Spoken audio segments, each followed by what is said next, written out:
మీరంతా అన్నా ఎస్ఐ గారు ఏం చెప్తారన్నా?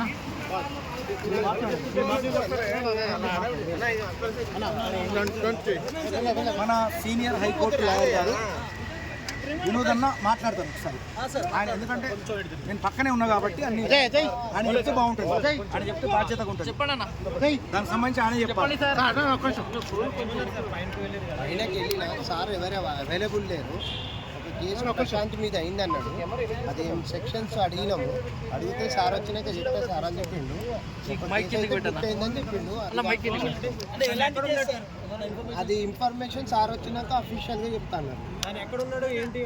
ఆయన పోలీసు వాళ్ళ కస్టడీలో ఉన్నారంట, వస్తురంట, అది వేరే ఉన్నారని చెప్తున్నాడు. సార్ అతనికి ఏ ఇన్ఫర్మేషన్ తెలియకుండా అయింది కదా సార్, ఎలా ఉంటుంది ఆయన మీద ప్రభావం ఎలా ఉంటుంది? ఏ ఇన్ఫర్మేషన్ అంటే ఆల్రెడీ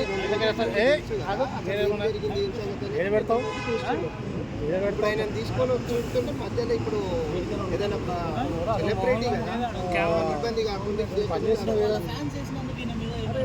ఇబ్బంది కాకుండా ఒక రైతు కుటుంబం నుండి వచ్చి ఏమీ తెలియని వ్యక్తి వచ్చి కష్టపడి పోరాడి ఇది చేసి టైటిల్ సంపాదించుకున్న తరుణంలో ఒక సిచ్యువేషన్లో సెలబ్రేషన్ వాళ్ళు చేస్తున్న నేపథ్యంలో అనుకోని సంఘటన జరిగింది.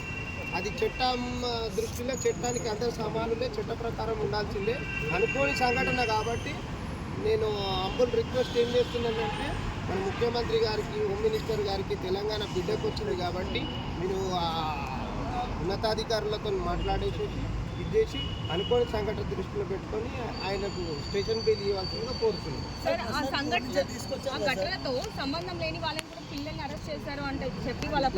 అడిగినా నేను అడిగినమ్మా, అది అడిగితే ఏం చేయలేదు. ప్రశాంత్ గురించి అడిగినాం మేము, మిగతా సంఘటన గురించి అయితే అడగలేదు. వాస్తవంగా ప్రశాంత్ని అడిగితే ఒక కేసు అయిందని చెప్పిండ్రు. పడదు, ఎందుకు పడుతుంది? ఆయన జైలు సంఘటనగా మనం అనుకోకుండా పోతుంటాం, ఏమైనా మనం పోతుంటాం, దారిన పోతుంటే ఏదైనా ఇట్లాంటి గొడవలు ఎన్నో జరిగినాయి. ఆంధ్రప్రదేశ్ ఉన్నప్పుడు, తెలంగాణ ఉన్నప్పుడు అనుకోని సంఘటనలు జరుగుతాయి. జరిగినప్పుడు మనం చూడలే కదా, నువ్వు చూడలే, నేను చూడలే. ఏం కేసు ఫైల్ అయింది సార్? పెట్టారు సార్, అది దానికి సంబంధించి అంటే పోలీసు వాళ్ళు వద్దన్నా కానీ ఆ ర్యాలీని కంటిన్యూ చేశారనమాట. దానిపై సార్ ఏం కేసు ఫైల్ చేశారు సార్? అది చెప్తా అన్నాడు, ఇప్పుడు చెప్తా అన్నాడు. ఒక 15 నిమిషాల తర్వాత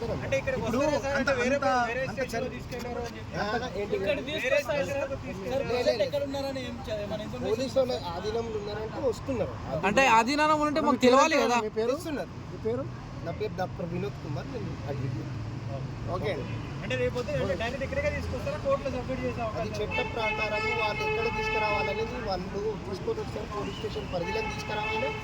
ఈ పోలీస్ స్టేషన్ నుంచి దాన్ని ఏం చేస్తారు, ఇస్తారా, ఏ సెక్షన్ పెట్టిరని తెలియదు. అంటే ఇప్పుడు ఇచ్చిన సెక్షన్స్ లో స్టేషన్ బెయిల్ అనే అవకాశం ఉందంటారా సార్? నేను చూడలేదు, సెక్షన్లు చూస్తే చెప్పగలను. 7 years మీద ఉంటే స్టేషన్ బెయిల్ ఇవ్వాల్సి ఉంటుంది. 7 years ఎక్కువ ఉంటే దాన్ని రిమాండ్ చేయవచ్చు. కాబట్టి ఇది అనుకోని సంఘటన కాబట్టి నేను ఉన్నతాధికారులకు కూడా విజ్ఞప్తి చేస్తున్నాను. ఒక రైతు బిడ్డ తెలియదు, ఏమైనా పొరపాటు జరిగిండొచ్చు, ఏదైనా జరిగిండొచ్చు, వేరే వాళ్ళు చేసి ఉండొచ్చు. సంఘటనలో ఈ చట్టం పని తను చేసుకోవాలి కాబట్టి చట్ట ప్రకారం వాళ్ళు చేస్తారు. ఇది మానవతా దృక్పథంతో కన్సిడర్ చేయవలసిందిగా కోరుచున్నాను.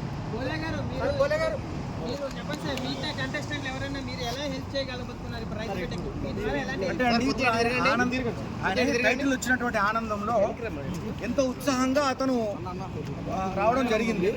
దాంట్లో భాగంగా అక్కడ ఆ ఉత్సాహంలో భాగంగా అంటే ఆయన టైటిల్ గెలిచిండు కాబట్టి చాలా అభిమానులు వచ్చిండ్రు, మహిళల్లో వచ్చినప్పుడు అనుకోని సంఘటనలు జరుగుతాయి జనరల్గా.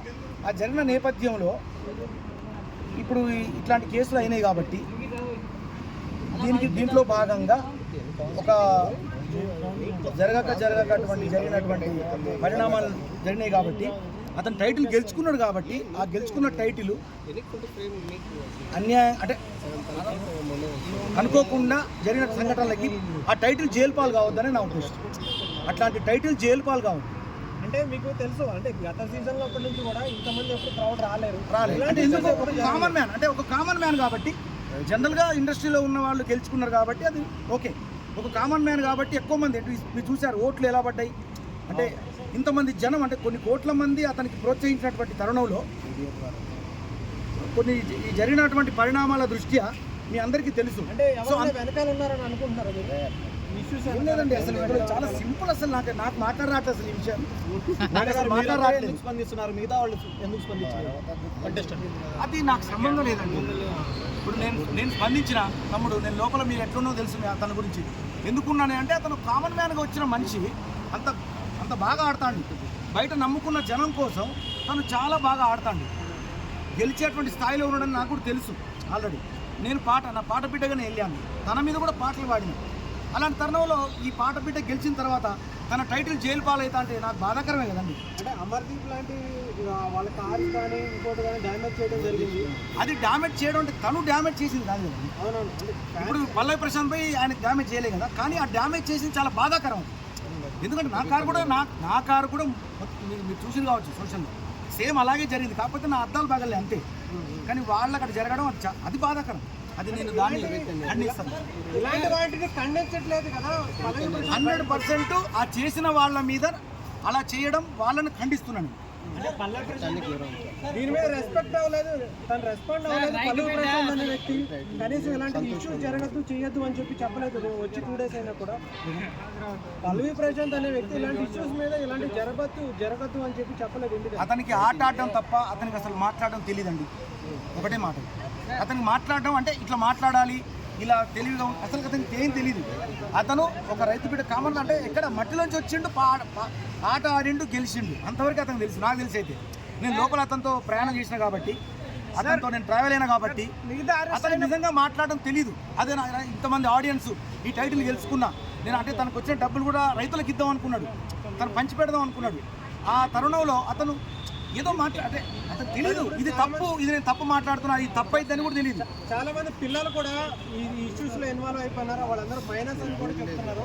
వాళ్ళ తరపునే ఉన్న మీరు నిలబడే అవకాశం ఉంది. వాళ్ళ తరపున తెలియదు 11-12 మంది పిల్లల్ని తీసుకొచ్చి అక్యూజ్డ్గా తీసుకొచ్చారు. వాళ్ళ తరపునే ఉన్న అంటే ఫ్యాన్స్ అని చెప్పి వాళ్ళు కూడా ఆ రోజు ఇష్యూస్ లో ఉన్నామని చెప్తున్నారు. వాళ్ళ పేరెంట్స్ కూడా ఉన్నారు. వాళ్ళ తరపునే ఉన్న మీరు నిలబడే అవకాశం ఉందా? ఖచ్చితంగా అండి, ఖచ్చితంగా నిలబడదు. ఎందుకంటే అది పల్లవి ప్రశాంత్ సంబంధించింది అయితే కనుక వాళ్ళ పార్టీ వాళ్ళు ఇప్పుడు ఎక్కడున్నారండి? కానీ చట్టాన్ని గౌరవిస్తాం. చట్టాన్ని కానివ్వండి, మీ ప్రెస్ను కానివ్వండి, శిరసా వహిస్తాను నేను వహిస్తా, తను కూడా వహించాలి. ఒకవేళ కోలే గారు పల్లవి ప్రశాంత్ గారిని అరెస్ట్ చేయడం ఫ్యాన్స్ గందరగోళం చేశారు, కానీ ఆయన్ని అరెస్ట్ చేయడం కరెక్ట్ అంటారా?